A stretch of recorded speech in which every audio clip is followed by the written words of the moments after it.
গত শনিবার রাতে আনুমানিক 12:30 নাগাদ সিপিআইএম নরসিংগড় লোকাল কমিটির সদস্য তপন শীলের অনঙ্গনগর বাড়িতে কতিপয় দুর্বৃত্ত বোমা নিক্ষেপ করে।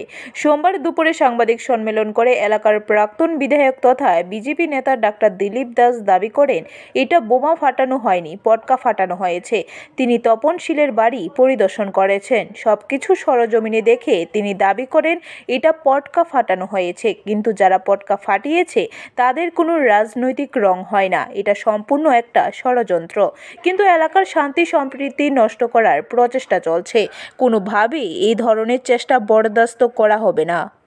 পরবর্তী সময় খবর পেয়ে আমরা ওখানে আমাদের পঞ্চায়েতের প্রধান, উপপ্রধান, আমাদের কার্যকর্তা এবং নবনিযুক্ত যে মন্ডল প্রেসিডেন্ট রাজীব শাহ এবং আমি ওখানে যাই, তপন শীলের সাথে কথাবার্তা বলি।